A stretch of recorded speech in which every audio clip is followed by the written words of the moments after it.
Hola Alejandro, ¿cómo estás? Un abrazo. Hola Rubén, ¿cómo te va? Muchas gracias por la invitación. No, al contrario, es un gusto charlar contigo. Bueno, no sé si escuchaste más o menos esta breve y leve introducción que yo hice recién, pero me gustaría conocer tu opinión respecto estrictamente al tema de la economía, ¿no? La economía, las finanzas y todo eso. ¿Cómo lo ves? Y la introducción que hiciste realmente es fantástica, ¿no es cierto? El gobierno nunca se debería haber pensado que podía hacer lo mismo que hacían los países desarrollados con la pandemia en términos económicos, porque nosotros no tenemos los recursos. Es así de simple. Los países desarrollados tienen recursos y pueden permitirse un déficit gigantesco de 10 puntos del PIB o de más, digamos, y lo administran más o menos, digamos. Nosotros no teníamos esa chance. Entonces, haber tenido esa voluntad de, sí, de financiar déficit, que no teníamos fondos para eso, y bueno, nos ha metido en la trampa actual, donde toda la emisión, esos 7 puntos del PIB que se han financiado con emisión, digamos, ha generado este complejo tema de una brecha del 100% que obviamente no puede durar mucho así una economía, un mecanismo de un sistema con una brecha de esos niveles, ¿no es cierto? Ya una brecha como la anterior del 30-40%, ya eso te impide crecer, pero esta del 100% ya te impide mantenerte en una situación así, digamos, durante varios meses. O sea que eso lamentablemente de alguna manera se va a resolver. El gobierno ahora se ha asustado con este tema y ha empezado un poco a plantear que bueno, que hay que dejar de financiar cosas que no se podían financiar, o sea, bajar el gasto, todo el gasto este COVID, que fue un plus, digamos, que tuvimos.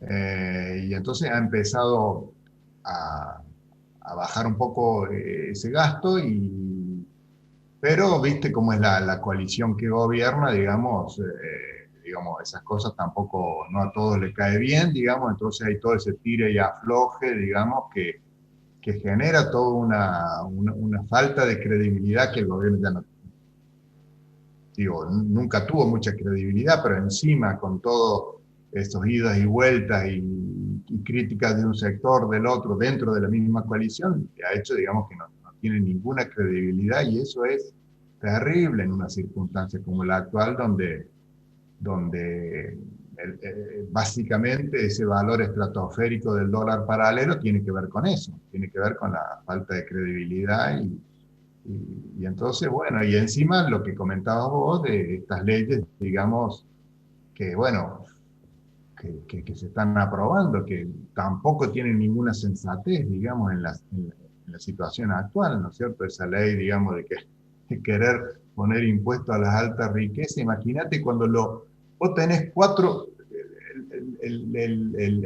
la, la cuarentena generó 4 millones más de desocupados, digo, que eran todos puestos, digamos, de muy baja, no eran formales, etcétera. Pero hay 4 millones más de personas. Vos tenés que lo urgente es meter a esa gente a trabajar y si vos asustás justamente al capital, imagínate qué resultado te va a dar eso, digamos. O sea, no, digo, es una situación muy, como la planteaste inicialmente, digamos, una situación que uno le ve pocas perspectivas de que se vaya a encaminar, digamos, hacia futuro. Y sobre todo también que el gobierno, vos viste cómo se toma su tiempo, se tomó 7 meses para arreglar el tema de la deuda y ahora se tomará otros 7 meses para tratar de acordar algo con el fondo. Y entonces, digamos, con esos plazos también, viste, eh, está bien, o sea, uno muy optimista no se puede ser, viste, digamos, o sea, sí, el año que viene la economía no va a seguir cayendo, algo va a crecer posiblemente, ¿viste? Va a recuperar algo de lo que perdimos, estos 12 puntos que perdimos este año, pero eso no soluciona, digamos, el terrible tema del desempleo y la pobreza del 42% que tenemos, ¿viste? Digamos, la pobreza hoy es del 42%, y si vos no metés esa gente de nuevo en el mercado laboral, y eso se mete con confianza, con atrayendo al capital y no asustando, digamos, a los inversores, ¿viste? Digo, o sea, una Entiendo. situación. Hay una nota hoy, creo que en el Cronista, donde hay un comunicado de la Universidad Torcuato Di Tella que a mí realmente me sorprendió, porque dice que hechos los estudios del índice líder, así le llaman ellos, hay un 98% de posibilidades de que el año que viene la economía se destrabe y comience un crecimiento franco. A mí me sorprendió porque yo, con mi escaso conocimiento de lector de economía, creo en las fluctuaciones cíclicas, es decir, que un país que cae violentamente como el nuestro rebota y el efecto rebota lo lleva otra vez arriba, que fue lo que le ocurrió un poco a Néstor Kirchner en el 2003. Muchos creen que Kirchner fue un genio y en realidad a Kirchner lo salvó el efecto rebote y por otro lado una soja a $620 la tonelada. El resto fue todo por la galería y todo populismo barato. De otra manera no se puede ver. Entonces ahora la Universidad Torcuato Di Tella sale con este informe. Y eso alienta a esos ilusos, yo les llamo tontos útiles porque no sé cómo llamarlos realmente, que piensan que siempre que llovió paró, ¿no? Y en la naturaleza es sabia en ese sentido. Siempre que llueve después termina parando, pero no es eso en los países. Por eso yo hablaba antes de Sodoma y Gomorra, ¿no? Eh, Hay mucha gente que piensa que esta ilusión promete un cambio. Y a mí me parece, salvo que vos me corrijas, que no es un problema de la economía, porque la economía con cambios interesantes, por ejemplo, reforma de la ley laboral, baja de la presión impositiva, haría que esos empresarios que vos mencionabas antes, que no estaban dispuestos a invertir, lo pensaran dos veces y dijeran, no, ahora Argentina me conviene. Además, 45 millones de habitantes, tiene muchas riquezas desde el punto de vista agropecuarias, minerales, energía, etcétera, etcétera. Pero resulta que para romper esos dos paradigmas del populismo, como la ley laboral, la CGT defiende su subsistencia, sabe que Argentina es uno de los pocos países que quedan sindicalizados en el planeta, de la manera con el poder que tiene la CGT acá en la Argentina. Entonces no lo va a permitir. Y la CGT para mí es el brazo armado del peronismo y el peronismo no lo va a aceptar y son mayoría y bueno, así seguirá. Y la baja impositiva, vos que sos economista sabés que hoy Argentina necesita no perder de recaudar un peso, sino ver cómo puede ganar la recaudación de un peso extra, porque el lío que tiene es fenomenal.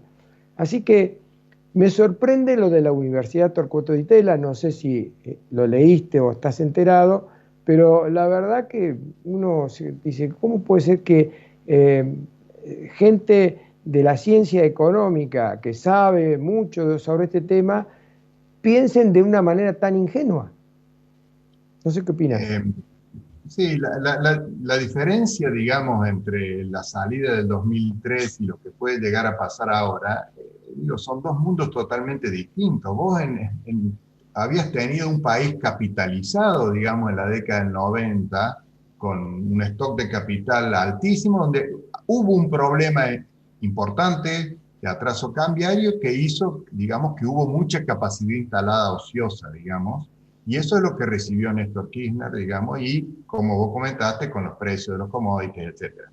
Pero ahora es totalmente distinto. Tenemos un país que hace muchísimos años que no invierte, o sea, o sea, que no aumenta su stock de capital. Entonces, no va a haber una recuperación como hubo en esa época de 4 años seguidos o 5 años seguidos hasta que llegara al pleno empleo, porque ahora no estamos tan lejos del pleno empleo, porque lo único que hubo fue la caída del año pasado, la caída que va a haber este año, del 12%, pero ya de un nivel o sea, que no era muy alto. Entonces, vos vas a poder recuperar 2, 3 puntos. Y eso capaz que lo que está midiendo el DITELA, digamos, porque ese cálculo del índice es una cosa muy de decir, bueno, ¿qué va a pasar en el corto plazo? Entonces sí, va a crecer algo el año que viene, pero va a crecer algo y ahí nomás, y se acaba, si uno no hace las cosas. Bien, y el punto, la gran diferencia, ¿viste? Es el sistema jubilatorio, digamos. En la época de principio de Kirchner, vos tenías, eso insumía un gasto de 5 o 6 puntos del PIB. Ahora insume 9 y pico. Entonces, eso es un fardo inmenso para la economía que, que te va a poner trabas para crecer hacia futuro, digamos, y eso no lo tuvo Néstor Kirchner al principio, ¿viste? Está, Entonces, una diferencia muy importante. está muy Bueno, claro, Alejandro. Ahí me avisan que se nos terminó el tiempo, lamentablemente. Es un gusto charlar contigo. Pero lo vamos a hacer muy pronto, seguramente nos volveremos a encontrar. Te mando un gran abrazo. bueno, muchas gracias, Rubén.